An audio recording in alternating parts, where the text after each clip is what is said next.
आपके साथ मैं हूं आदित्य कुमार।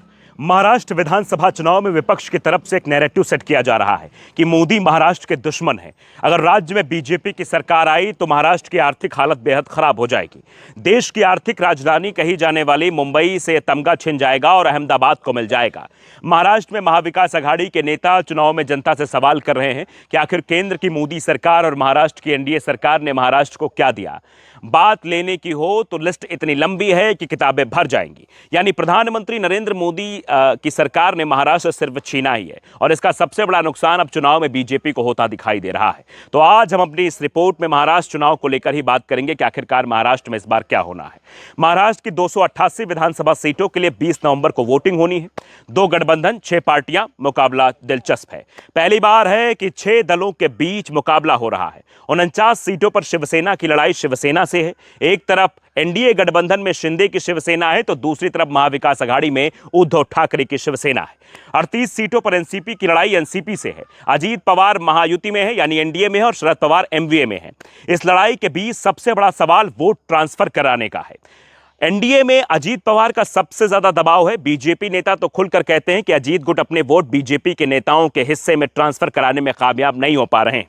लोकसभा चुनाव में इसका नुकसान बीजेपी को उठाना भी पड़ा है और विधानसभा चुनाव में भी ऐसा होता दिखाई दे रहा है। लेकिन बीजेपी नेताओं को सबसे ज्यादा चिंता दिखाई दे रही है तो वो नरेंद्र मोदी और अमित शाह को लेकर है। दरअसल महाराष्ट्र विधानसभा चुनाव में नरेंद्र मोदी और अमित शाह बड़ा मुद्दा बन गए हैं।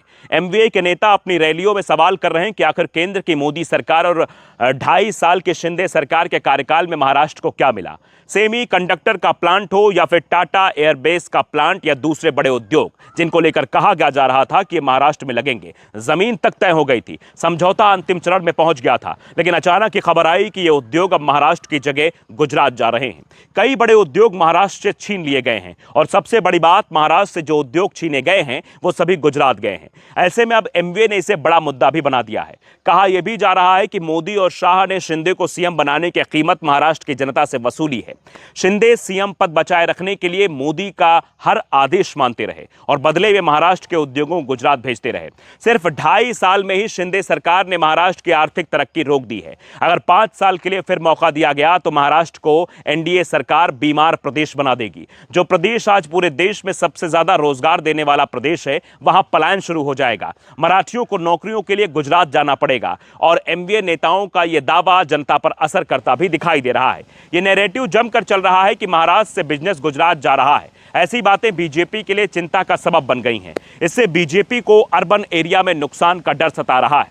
वैसे ये बात कही जाती है कि अर्बन एरिया में बीजेपी को जमकर वोट मिलता है, लेकिन इस बार सबसे ज्यादा नाराजगी भी इसी एरिया में देखी जा रही है। महाराष्ट्र में भी इसकी खूब चर्चा है और नाराजगी भी है। बीजेपी की वजह से राजनीति में रायता फैला है। 2 शिवसेना, 2 एनसीपी, कुल मिलाकर 7 पार्टियां हो गई हैं। इसका भी बीजेपी को नुकसान हो सकता है। इसके अलावा और भी कई कारण सामने आ रहे हैं जिनके कारण यह कहा जा रहा है कि महाराष्ट्र में बीजेपी के लिए चुनावी लड़ाई हरियाणा से भी ज्यादा मुश्किल है। बीजेपी नेताओं के अंदर सबसे बड़ी चिंता मराठाओं के गुस्से को लेकर भी है। राज्य में मराठाओं के सबसे बड़े नेता यानी एनसीपी के प्रमुख शरद पवार की इमोशनल अपील कुछ इलाकों में बीजेपी की दिक्कत बढ़ा रही है। बीजेपी नेता भी इसे मान रहे हैं। शरद पवार ने इसे अपना आखिरी चुनाव बताते हुए लोगों से साथ देने की अपील की है। मराठा आरक्षण आंदोलन का चेहरा मनोज जरांगे ने भी अपने कैंडिडेट वापस ले लिए हैं। इसका बीजेपी को नुकसान होना बिल्कुल तय माना जा रहा है। अगर जरांगे के कैंडिडेट रहते तो महाविकास अघाड़ी के वोट बढ़ते और बीजेपी को इसका फायदा होता। स्थानीय स्तर पर बीजेपी के नेता लगातार कह रहे हैं कि पार्टी कुछ नेताओं की वजह से महाराष्ट्र में ओबीसी लीडरशिप खत्म हो गई है। पार्टी प्रदेश अध्यक्ष भले ही ओबीसी हो, लेकिन बीजेपी के लोग यही मान रहे हैं कि ओबीसी में बीजेपी को बड़ा नुकसान हुआ है। बीजेपी नेताओं की यह चिंता सता रही है कि अजीत पवार के एनसीपी के वोट बीजेपी को ट्रांसफर होंगे या नहीं। देवेंद्र फडणवीस तो लगातार यह दावा कर रहे हैं कि शिवसेना और बीजेपी के नेचुरल पार्टनर हैं। एकनाथ शिंदे के शिवसेना का वोट तो बीजेपी को ट्रांसफर हो जाएगा, लेकिन एनसीपी को लेकर हम पूरे भरोसे से बात नहीं कह सकते। लोकसभा चुनाव में तो वोट हमें ही मिला था, विधानसभा चुनाव में हमें इस बात को लेकर चिंता है। मुंबई, पुणे सहित अर्बन एरिया में ये नैरेटिव भी दिख रहा है कि मिडिल क्लास को कुछ नहीं मिला। जहां मुख्यमंत्री माझी लाडली बहनी योजना से बीजेपी महिलाओं के सपोर्ट की उम्मीद कर रही है, वहीं मध्य वर्ग और टैक्स पेयर्स भी इसे लेकर नाराज दिखाई दे रहे हैं। लोकसभा चुनाव में बीजेपी महाराष्ट्र में उम्मीदों के मुताबिक प्रदर्शन नहीं कर पाई, लेकिन हरियाणा की जीत से कार्यकर्ताओं में बेहद उत्साह है। बीजेपी समर्थकों के बीच यह चर्चा का विषय है कि पार्टी कमजोर हुई तो हिंदुओं पर हमले शुरू हो जाएंगे। सीएम योगी का बयान बटेंगे तो कटेंगे भी बीजेपी के अंदर बहुत कुछ उत्साहित दिखाई दे रहा है। बीजेपी नेता मान रहे हैं कि हिंदू वोट बैंक एकजुट हुआ तो यह चुनाव जीता जा सकता है। प्याज, सोयाबीन और कपास किसानों की जो नाराजगी थी उसे लोकसभा चुनाव के बाद महाराष्ट्र सरकार ने दूर करने की कोशिश की है। नाराजगी कितनी दूर हुई ये चुनाव परिणाम बताएंगे। बीजेपी के एक नेता ये भी हैं, एक जो गुट है उसका मानना है कि लोकसभा चुनाव के वक्त कांग्रेस ये नैरेटिव चलाने में सफल रही थी कि संविधान बदलेगा और आरक्षण खत्म होगा, लेकिन इस बार ये नैरेटिव या तो खत्म हो गया है या कमजोर पड़ गया है। बीजेपी नेता कुछ भी कहें, लेकिन लोकसभा चुनाव वाले नैरेटिव पर कांग्रेस अभी भी खुलकर खेल रही है। नागपुर में संविधान सम्मेलन में तो राहुल गांधी ने एक बार फिर से संविधान और आरक्षण का मुद्दा उठा दिया। बीजेपी की एक चिंता बगावत को लेकर भी है। टिकट बंटवारे और गठबंधन के साथियों के साथ सीट शेयरिंग के बाद बीजेपी में बगावत के खूब सिरफुटअव्वल हुई।